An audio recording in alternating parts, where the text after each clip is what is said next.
설교의 제목을 이렇게 적어 보았습니다. 잊을 수 없습니다. 처음에 시인은 잊을 수 없는 것들 때문에 힘들어하고 아파합니다. 하지만 나중에는 잊을 수 없는 것 때문에 힘을 얻습니다. 그리고 주저앉았던 자리에서 다시 일어나게 됩니다. 시편 137편은 바빌론에 의해 나라가 멸망한 후 포로가 되어 바빌론 땅에 살게 된 유다 백성이 부른 노래입니다. 그래서 시편 137편에는 나라를 잃은 서러움이 있습니다. 포로가 된 자신의 신세를 한탄하는 내용이 있습니다. 그리고 잊을 수 없는 것들 때문에 아파하는 아픔도 있습니다. 그러다 보니 시편 137편의 분위기는 무척이나 어둡습니다. 시인은 자신이 결코 잊을 수 없는 것들 때문에 아파하고 힘들어했습니다. 그렇다면 시인은 도대체 무엇을 잊을 수가 없어서 아파하는 걸까요? 무엇을 잊을 수가 없어서 그렇게 힘들어하는 걸까요? 우리가 살고 있는 미국에서도 많은 일들이 있었지만 그 중에서도 2001년 9월 11일에 있었던 테러를 잊지 못합니다. 뉴욕 맨하탄에 가면 국립 9.11 추모관과 박물관이 있습니다. 추모관 주변에는 테러로 숨진 그 수많은 사람들의 이름이 새겨져 있습니다. 오래전에 그곳에 가본 적이 있는데 주변을 둘러보니까 그곳을 방문한 사람들마다 새겨진 이름에 손을 대고 만지고 있습니다. 그 중에 어떤 사람은 가족입니다.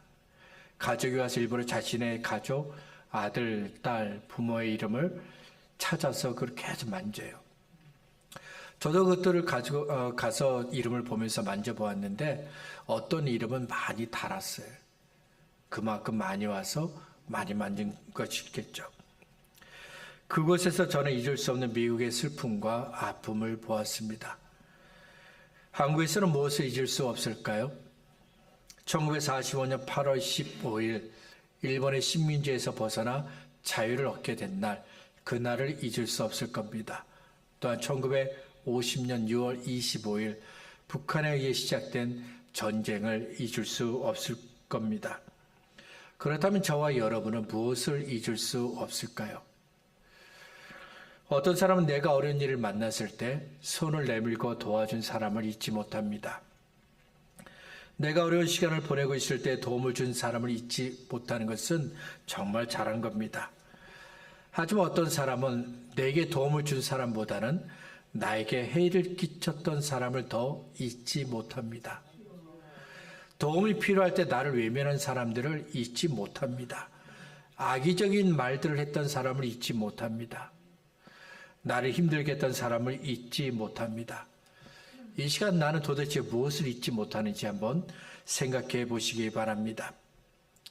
시편 137편을 지은 시인도 잊을 수 없는 것들이 있다고 했습니다. 그러면 시인은 무엇을 잊을 수 없는 걸까요? 도움을 준 사람들을 잊지 못하는 걸까요? 아니면 해를 끼치고 힘들게 했던 사람들을 잊지 못하는 것일까요?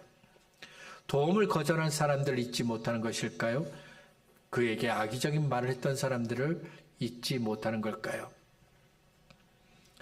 시인은 하나님을 잊을 수가 없습니다.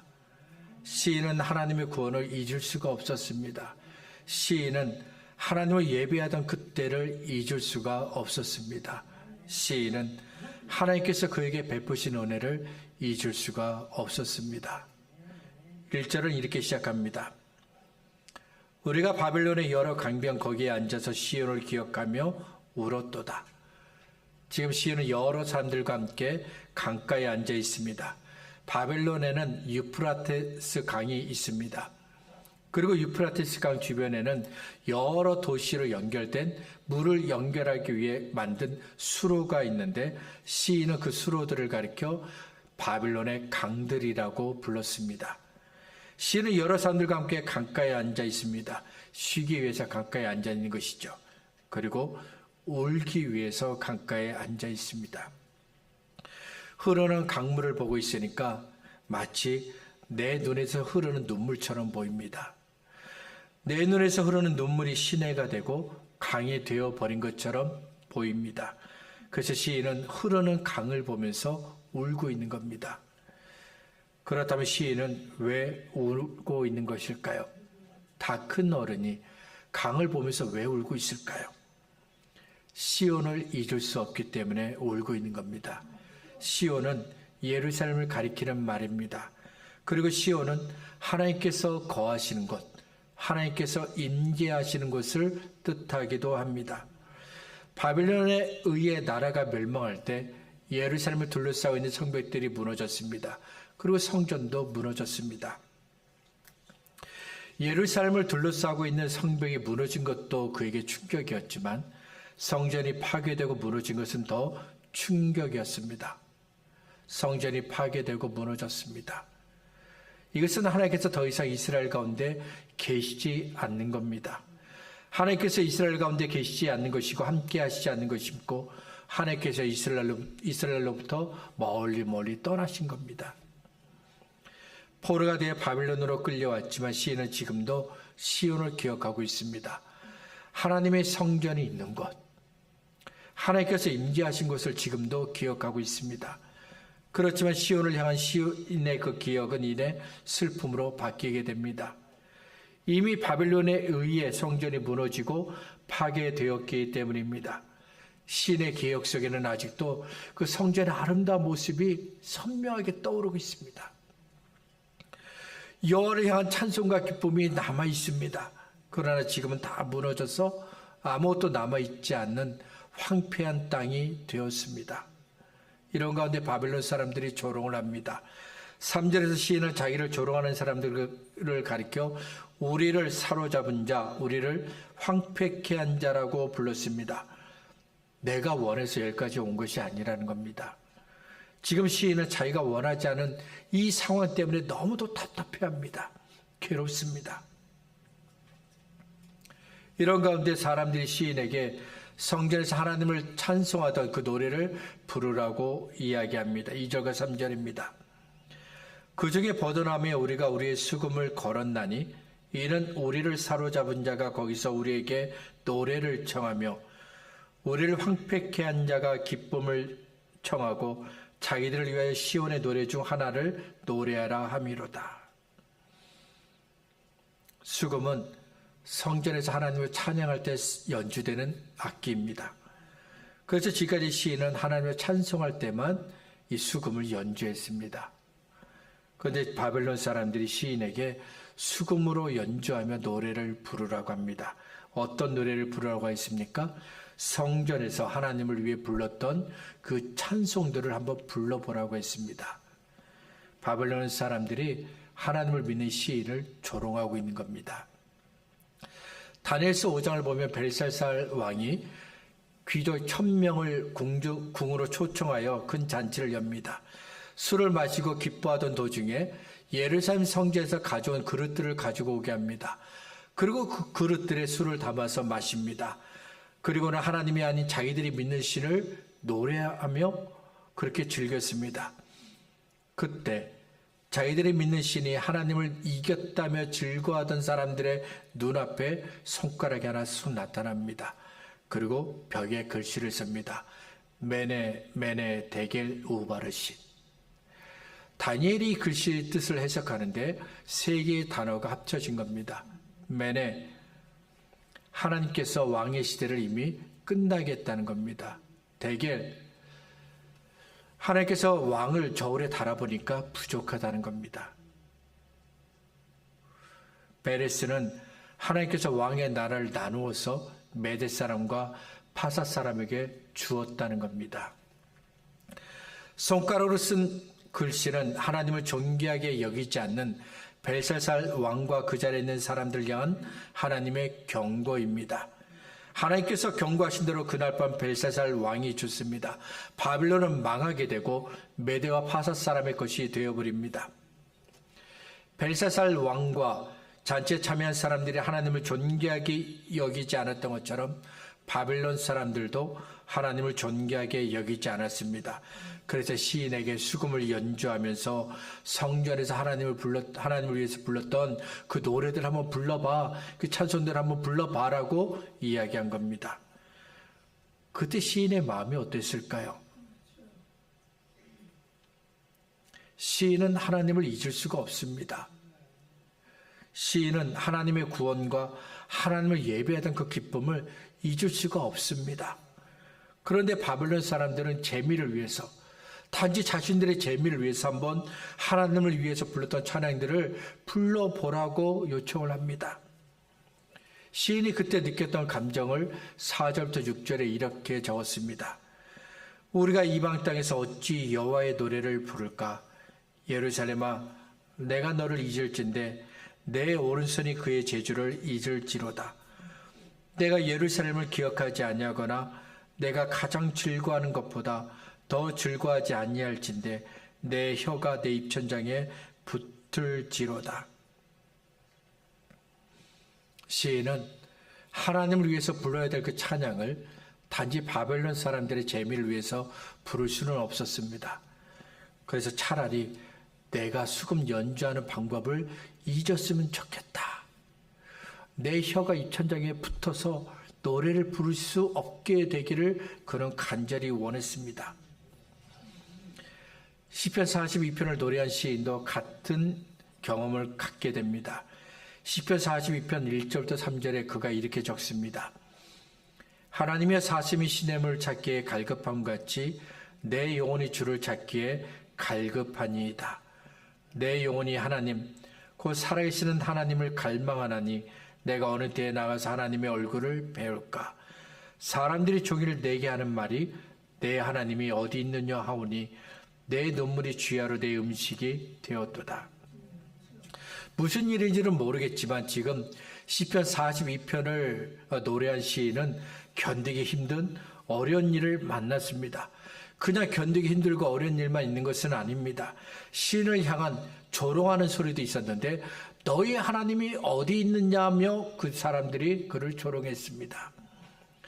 너희 하나님이 어디 있느냐고 조롱했는데 이 말을 모르는 사람들이 한 것이 아닙니다. 시인과 가깝게 지낸 사람들이 이 말을 했어요. 함께 성전에 가서 예배했던 사람들이 이런 얘기를 했습니다. 몸이 아프고 힘이 듭니다. 이렇게 몸이 당하는 고통은 어떻게 하든지 견딜 수 있습니다. 그렇지만 조롱은 견디기가 무척이나 어렵습니다. 어떤 도구를 가지고 때린 것이 아닙니다. 칼과 같이 날카로운 것으로 찌른 것도 아닙니다. 그래서 몸이 아픈 건 아닙니다. 그런데도 조롱을 받으면 견디기가 어렵습니다. 왜냐하면 조롱은 마음을 공격하는 것이기 때문입니다. 조롱은 우리의 마음을 찌릅니다.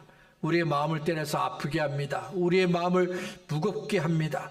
그래서 어떤 사람들은 조롱 때문에 스스로 생을 끝내기도 합니다. 그렇게 해서라도 고통에서 벗어나려고 한 것이죠. 그러면 시인은 어떻게 했을까요? 조롱하는 소리가 마음을 찌릅니다. 조롱하는 소리가 마음을 때리고 아프게 합니다. 조롱하는 소리가 마음을 무겁게 합니다. 시인은 어떻게 했을까요? 바로 그때 시인은 하나님을 바라보았습니다. 그리고 하나님께 모든 것을 맡겼습니다. 시편 42편 5절입니다. 내 영혼아 네가 어찌하여 낭망하며 어찌하여 내 속에서 불안하여 하는고 너는 하나님을 바라라. 그 얼굴의 도우심을 인하여 내가 오히려 찬송하리로다. 이 말은 시인이 자신의 마음을 향해 하는 말입니다. 자신의 영혼을 향해. 무너지고 아파하고 힘들어하는 자신의 영혼을 향해 내 영혼아 왜 이렇게 아파해? 힘들어하지 마. 너는 이렇게 아파하지만 나는 내 하나님을 오히려 찬송할 것이다 라고 이야기하는 겁니다. 같은 말을 시편 42편을 마무리하면서 다시 한번 합니다. 내 영혼아 네가 어찌하여 낭망하며 어찌 내 속에서 불안해요 하는고 너는 하나님을 바라라. 나는 내 얼굴을 도우시는 내 하나님을 오히려 찬송하리로다. 조롱하는 소리는 시인을 낙심케 했습니다. 괴롭게 했습니다. 너무 힘들어서 포기하고 싶었고 두 손 들어 항복하고 싶었습니다. 그런데 바로 그 순간 시인이 하나님을 바라봅니다. 이대로 포기하려고 하는 자신의 영혼을 책망하면서 자신의 영혼에게 말합니다. 하나님을 바라보아라. 내 얼굴을 도우시는 하나님을 오히려 찬송하자라고 그렇게 이야기합니다.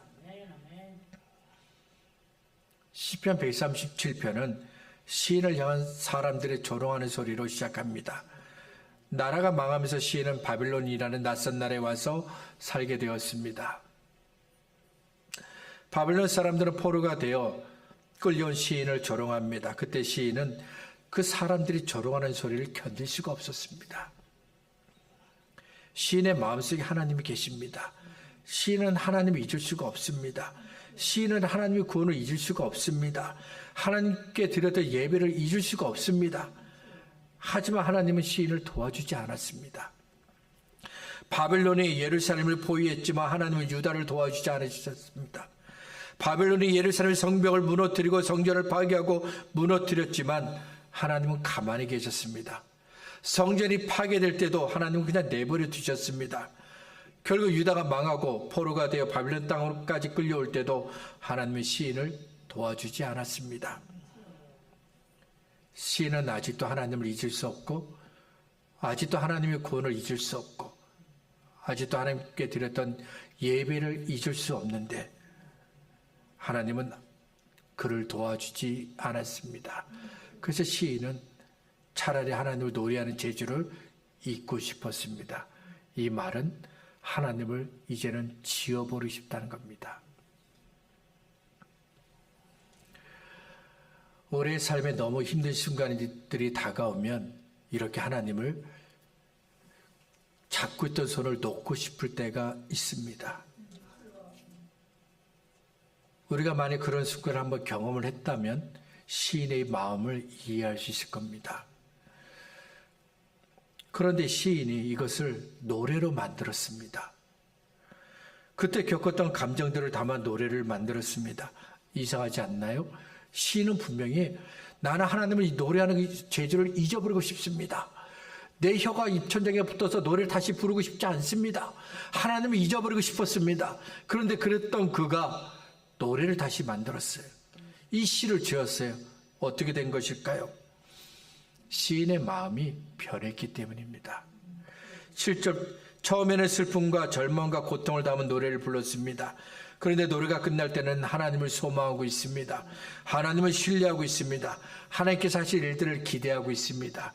7절부터 9절의 말씀을 보겠습니다. 여호와여 예루살렘이 멸망하던 날을 기억하시고 에돔 자손을 치소서. 그들의 말이 헐어버리라 헐어버리라 그 기초까지 헐어버리라 하였나이다. 멸망할 딸 바빌론아 네가 우리에게 행한 대로 내게 갚는 자가 복이 있으리로다. 내 어린 것들을 바위에 메어치는 자는 복이 있으리로다. 시편 137편의 처음 분위기와 마지막 분위기가 완전히 다릅니다. 왜 시의 처음과 마지막의 분위기가 달라졌을까요? 시인이 착각에서 벗어났기 때문입니다. 시인은 하나님을 노래하는 재주를 잊고 싶어 했다고 했습니다. 하나님을 기억하는 것이 너무도 힘들어서 차라리 잊고 싶었습니다. 잊으면 더 이상 괴로워하지 않게 되니까. 잊어버리면 더 이상 나를 힘들게 할 것이 없으니까 다 잊고 싶었습니다. 그런데 이미 하나님이 나의 하나님이 되셨는데 내가 잊고 싶다고 해서 잊혀지나요? 내가 이미 하나님의 구원을 경험했습니다. 그런데 내가 잊고 싶다고 해서 구원이 잊혀지던가요? 내가 하나님을 예배하는 기쁨을 이미 경험을 했습니다. 그런데 그 예배하는 기쁨을 내가 잊고 싶다고 해서 잊혀지던가요? 하나님께서 내게 베푸신 은혜를 내가 누렸어요. 알고 있어요. 그런데 내가 그것을 잊고 싶다고 해서 잊혀지던가요? 이미 내 마음에 하나님의 사랑이 새겨져 있습니다. 하나님의 구원이 내 기억 속에 새겨져 있습니다. 하나님을 예배하는 기쁨이 내 마음에 새겨져 있습니다. 그런데 어떻게 잊을 수가 있겠습니까? 결코 잊을 수가 없는 겁니다. 시간이 얼마나 지나는지는 모르지만 시인의 생각이 결국 바뀌게 됩니다. 착각에서 벗어나게 됩니다. 시인을 향한 사람들의 조롱하는 소리는 여전합니다.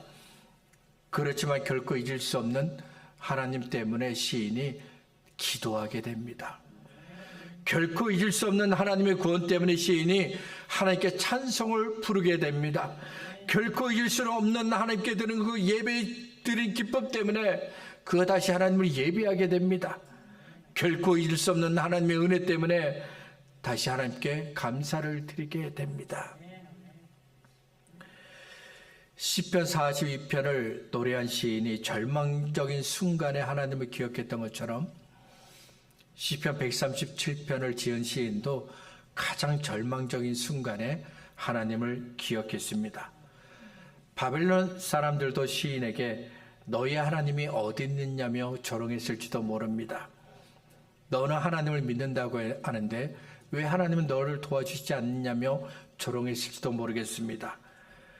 우리들은 네가 아침에도 기도하고 낮에도 기도하고 밤에도 기도하는 것을 아는데 왜 너희 하나님은 너의 기도를 들어주지 않느냐? 정말 너를 사랑한다면 내 기도를 들어주지 않겠냐며 조롱했을지도 모릅니다. 만약 누군가가 우리에게 이렇게 말하면 어떻게 하시겠습니까?